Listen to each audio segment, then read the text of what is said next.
नमस्कार। मैं कमलेश कबीर आपका एक बार फिर स्वागत करता हूं इस नए एपिसोड में। आज के इस एपिसोड में हम बात करेंगे बिहार की राजनीति। और जब भी हम बिहार की राजनीति की बात करते हैं तो बिहार की राजनीति लालू प्रसाद यादव के आसपास घूमती हुई नजर आती है। अब चाहे भारतीय जनता पार्टी का जंगल राज कहकर जो है वो हमला करना हो, या फिर नीतीश कुमार का एक के बाद एक जो है वो पलटी मारने के किस्से हो। अब चूंकि विधानसभा चुनाव आने वाले हैं और चुनाव आयोग को कटघरे में खड़ा किया जा रहा है, अब ऐसी स्थिति में लालू प्रसाद यादव की आज सुप्रीम कोर्ट में एक याचिका के ऊपर सुनवाई हुई। और सुप्रीम कोर्ट में जिस याचिका के ऊपर सुनवाई हुई, उस याचिका के बाद में दिन भर जो है वो मीडिया चैनल्स के ऊपर, चाहे अब आप टीआरपी कहिए या कैसे भी कहिए, क्योंकि बिहार के चुनाव है तो इस वक्त बिहार के या बिहार की जो खबरें हैं उनको ज्यादा तवज्जो दी जा रही है। और आपने देखा होगा जिसकी टाइटल या हेडलाइन जो है वो आपको देखने को मिलेगी, लालू प्रसाद यादव को सुप्रीम झटका। अब ये झटका कैसा है, थोड़ा सा हम उसको भी समझते हैं। ये उस मामले से जुड़ा हुआ है, आपको पता होगा, लैंड फॉर जॉब्स, जिसमें तेजस्वी यादव का भी नाम है और जिसमें लालू प्रसाद यादव की दो बेटियों का भी नाम है, जिसमें एक मीसा भारती आप जानते हैं। अब मामला जो है वो मध्य प्रदेश के जबलपुर का, जो वेस्ट सेंट्रल जोन है रेलवे का, उसमें ग्रुप डी में अवैध तरीके से नियुक्तियों से जुड़ा हुआ है, जिसमें अपने परिवारजनों के नाम से संपत्ति का रजिस्ट्री करवाना या जमीनों की जो है वो रजिस्ट्री कराने के मामले से जुड़ा हुआ है। अब इससे पहले जो है वो याचिका हाईकोर्ट में लगाई गई थी, दिल्ली हाईकोर्ट में मई में, तो दिल्ली हाईकोर्ट ने रोक लगाने से इनकार कर दिया था। तो लालू प्रसाद यादव अब पहुंचे सुप्रीम कोर्ट।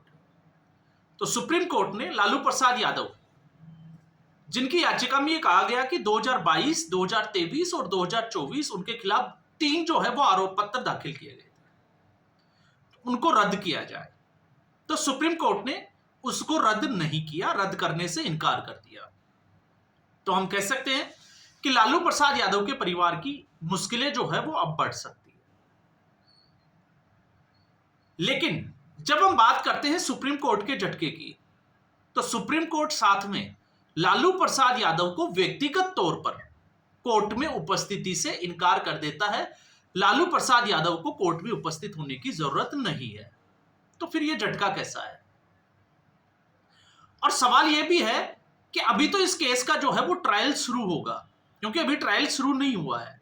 और ट्रायल शुरू होने के बाद में ये केस कितना लंबा चलेगा कह नहीं सकते, तब तक लालू प्रसाद यादव रहेंगे या नहीं रहेंगे, अब ये भी बड़ा सवाल है।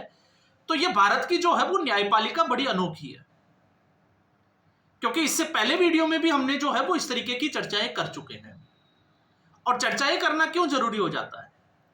जहां कन्हैयालाल यादव के जो हत्यारे थे उनको सजा देने के लिए गवाह की या हम कहें कि एविडेंस की जरूरत थी, तो डिजिटल फुटप्रिंट जो आरोपियों के द्वारा बनाए गए थे वो पूरी दुनिया के सामने है। हम सुप्रीम कोर्ट की बात नहीं कर रहे हैं, हम हाई कोर्ट की बात नहीं कर रहे, पूरी दुनिया के सामने है और सोशल मीडिया में वो आज भी पड़े हैं।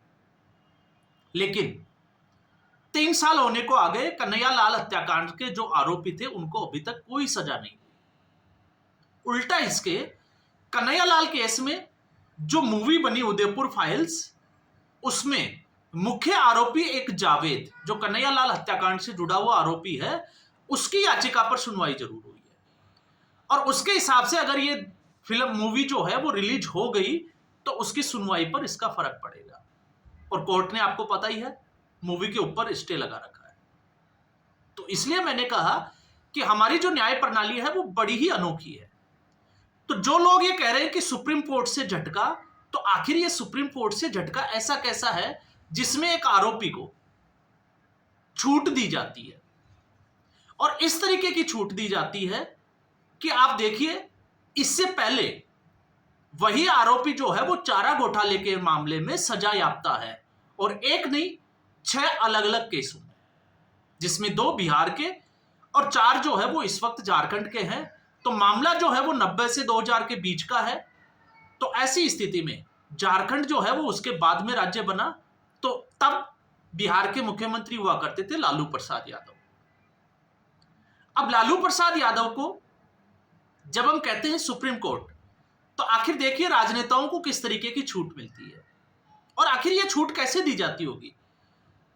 क्योंकि एक आरोपी जो 950 करोड़ रुपए का गबन कर चुका है, उसके ऊपर आरोप साबित हो चुके हैं, आखिर उसको छूट क्यों दी जा रही है। और उससे भी बड़ा सवाल है कि आखिर वह व्यक्ति जमानत के ऊपर बाहर क्यों है। तो लालू प्रसाद यादव अलग अलग मामलों में अब तक जो है वो कितना जेल में रहा, तो फिर उसके हिसाब से तो किसी व्यक्ति को कुछ करने की जरूरत ही नहीं है।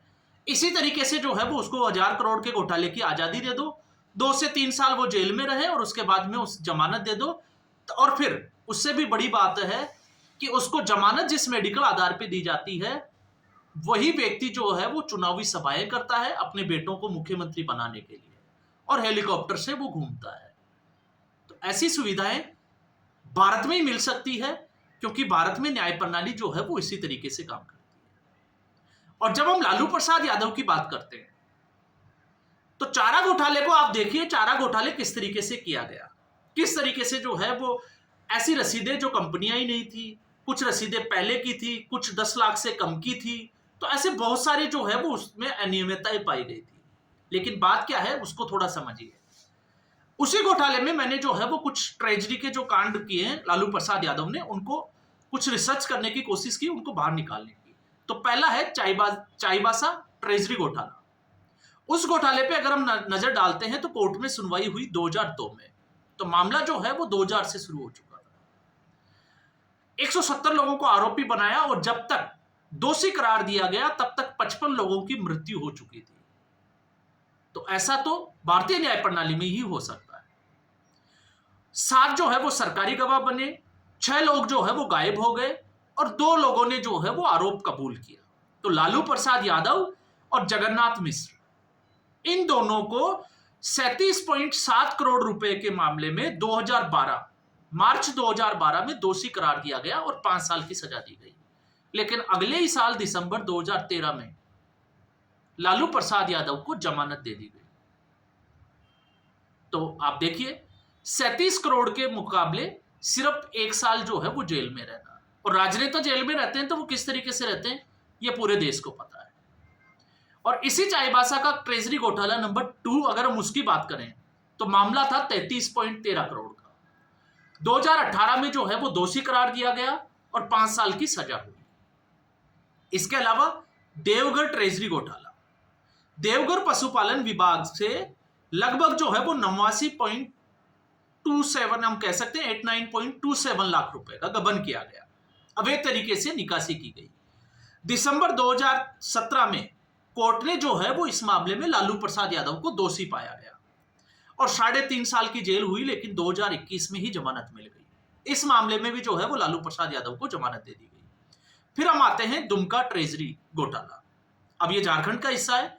विशेष सीबीआई अदालत ने चारा घोटाले से जुड़े हुए एक मामले में 2018 में लालू प्रसाद यादव को दोषी पाया गया, लगभग 4.25 करोड़ रुपए के घोटाले के लिए, और सजा दी गई 14 साल की, लेकिन 2021 में ही जमानत दे दी गई। तो 2018 में दोषी करार की दिया गया और 2021 में जमानत दे दी गई। और फिर उसके बाद में है एक और घोटाला, डोरंटा ट्रेजरी घोटाला, जिसमें 140 करोड़ के आसपास की जो है वो गलत तरीके से निकासी की गई सरकारी खजाने से, और 2022 में उसका दोषी पाया गया, लालू प्रसाद यादव को दोषी करार दिया गया और 5 साल की सजा दी गई। तो अब आप सोच के देखिए कुल मिलाकर लालू प्रसाद यादव को कितनी सजा दी गई 950 करोड़ के घोटाले के एवज में। और जब यह सजा दी गई तो फिर लालू प्रसाद यादव को आखिर जमानत क्यों? आज भी लालू प्रसाद यादव मीटिंग लेते हैं और आपने देखा होगा समय समय पर प्रेस कॉन्फ्रेंस करके या मीडिया से रूबरू होकर अपनी बात भी जो है वो मीडिया के सामने रखते हैं।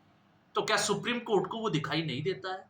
और फिर सवाल ये भी होता है कि क्या सुप्रीम कोर्ट ऐसी सुविधाएं आम आदमी को भी दे सकता है कि आप बड़े घोटालों के, हजारों करोड़ के घोटाले में जो है वो आरोपी है, लेकिन आपको फिर भी ट्रायल में, कोर्ट में पेशी के लिए जो है आपकी व्यक्तिगत पेशी में जो है वो छूट दी जाए।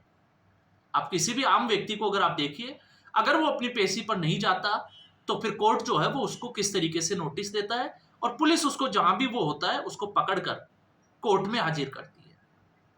तो ये कानून जो है वो फिर राजनेताओं के लिए क्यों नहीं? तो फिर उसके बाद में एक सवाल और बन जाता है कि आखिर यशवंत वर्मा जैसे जो जस्टिस है, जो न्याय देने वाले लोग हैं, उनके घर पर जब आग लग जाती है तो फिर जो है वो केस कांड होता है, आपको पता ही होगा। बहुत सारे नोट जो है वो जलकर राख हो जाते हैं।